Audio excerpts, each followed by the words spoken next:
అండి, ఎలా ఉన్నారు? Welcome to Sivakumari kitchen. ఈరోజు తోటకూరతోటి కూర తయారు చేసుకుందాము. ఈ తోటకూర మెంతి కూర కలిపి కూర చేసుకుందామండి. చాలా చాలా టేస్ట్గా ఉంటుంది. ఈ తోటకూరని మనము చక్కగా కడిగి పెట్టుకోవాలి. ఇప్పుడు నేను కడిగి తీసుకున్నాను. ఇప్పుడు ముక్కలు సన్నగా మనం తరిగి పెట్టుకోవాలి. చూడండి, నేను ఈ తోటకూరని చక్కగా పిచ్చి ఆకులు గడ్డి అంత ఉంటుంది కదా, అది మొత్తం తీసేసి శుభ్రంగా కడిగేసి 2-3 సార్లు కడిగి పెట్టుకుని ఇలా సన్నగా తరుగుతున్నాను. ఇలా సన్నగా తరిగి పెట్టుకోవాలి. కాడలు కూడా మనం చక్కగా తరిగేసేయాలి సన్నగా. ఆకులు కాడలు అన్నీ కూడా చక్కగా ఇట్లా తరిగేసుకోవాలి. ఇప్పుడు మన దగ్గర ఉన్న ఆకు మొత్తం కూడా తోటకూర ఇలా తరిగేసుకోవాలి. చూడండి, నేను తీసుకున్న తోటకూర మొత్తం కూడా చక్కగా సన్నగా కట్ చేసి పెట్టాను. అలాగే మెంతి కూర కూడా సన్నగా కట్ చేసి పెట్టాను అనమాట. మామూలుగా ఈ మెంతి కూర ముదురైతే కనుక మనం ఆకులు తీసుకొని కాడలు పడేయచ్చు. ఇది నేను లేతగా ఉన్న కూర తీసుకున్నాను, కాడలు కూడా కట్ చేసి పెట్టాను. కొన్ని వెల్లుల్లి కట్ చేసి పెట్టాను, ముక్కలుగా కట్ చేసి పెట్టుకున్నాను. పచ్చిమిరపకాయలు 2 పచ్చిమిరపకాయలు, 1 ఉల్లిపాయ కట్ చేసి పెట్టాను. ఇప్పుడు కూర ఎలా తయారు చేసుకోవాలో చూద్దాము. చూడండి, స్టవ్ వెలిగించి బాండీ పెట్టాను. కాస్త ఆయిల్ తీసుకున్నాను, 4 టీ స్పూన్లు ఆయిల్ తీసుకున్నాను. చూడండి, నేను వేసుకున్న ఆయిల్ హీట్ అయిపోయింది. ఇప్పుడు పోపు గింజలు వేసాను. ఇప్పుడు 2 ఎండుమిరపకాయలు కట్ చేసుకుని వేసుకున్నాను. చక్కగా అటు ఇటు తిప్పుకుంటూ ఈ చిటపట్లాడే వరకు ఫ్రై చేసుకోవాలి. ఇప్పుడు ఫ్రై అయిపోయాయండి. ఇప్పుడు ఉల్లిపాయ ముక్కలు, పచ్చిమిరపకాయ ముక్కలు, వెల్లుల్లి ముక్కలు ఇవన్నీ వేసేస్తున్నాను.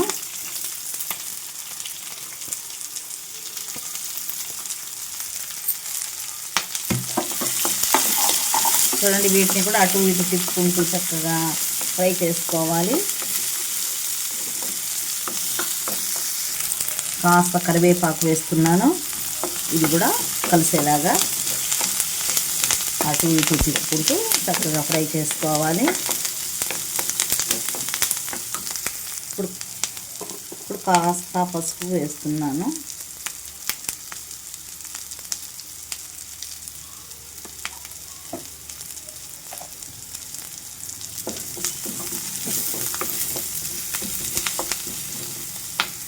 ఇప్పుడు 1 స్పూను సాల్ట్ వేస్తున్నాను. మన కూరకి తగినంతగా ఎంత కావాలనుకుంటే అంత వేసుకోవచ్చు. నేను 1 స్పూను సాల్ట్ వేసాను. ఇది కూడా చక్కగా అటు ఇటు తిప్పేసుకొని కలిపేసుకోవాలి.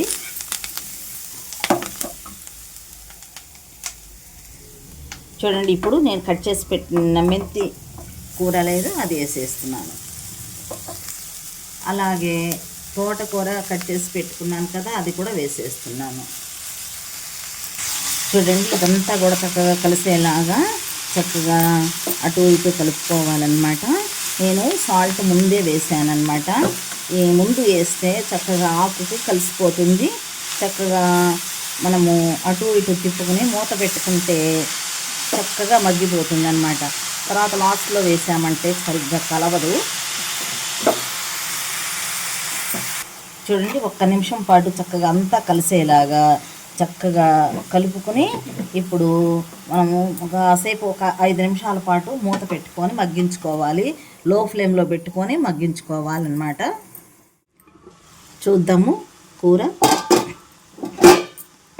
చూడండి, చక్కగా మగ్గిపోయింది. 5 నిమిషాల్లో చక్కగా మగ్గిపోయింది. కాడలు ఆకు అంతా కూడా మగ్గిపోయింది.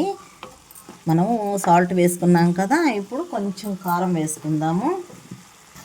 చూడండి, కాస్త కారం వేస్తున్నాను. మనము ఎంత తినగలిగితే అంత వేసుకోవచ్చండి, దీనికి కొలత ఏం లేదు. నేను 1 స్పూన్ వేసాను. ఇది కూడా అంతా కలిసేలాగా చక్కగా అటు ఇటు తిప్పుకుంటూ కలయి పెట్టుకోవాలి. ఎంతో ఈజీగా అయిపోయే తోటకూర మెంతి కూర ఇగురు రెడీ అయిపోయింది. చాలా చాలా టేస్ట్గా ఉంటుందండి. పిల్లలకైనా పెద్దలకైనా చాలా చాలా మంచిది, హెల్త్కి కూడా చాలా మంచిది. ఇప్పుడు స్టవ్ ఆఫ్ చేసుకుంటున్నాను. చూడండి ఎంతో హెల్తీగా టేస్టీగా ఉండే తోటకూర మెంతికూర ఇగురు రెడీ అయిపోయింది. చాలా చాలా టేస్ట్గా ఉంటుంది. మీకు అందరికీ నచ్చుతుందని అనుకుంటాను. నచ్చినట్లయితే లైక్ చేయండి, షేర్ చేయండి. మరొక మంచి రెసిపీతో కలుద్దామండి. Thank you.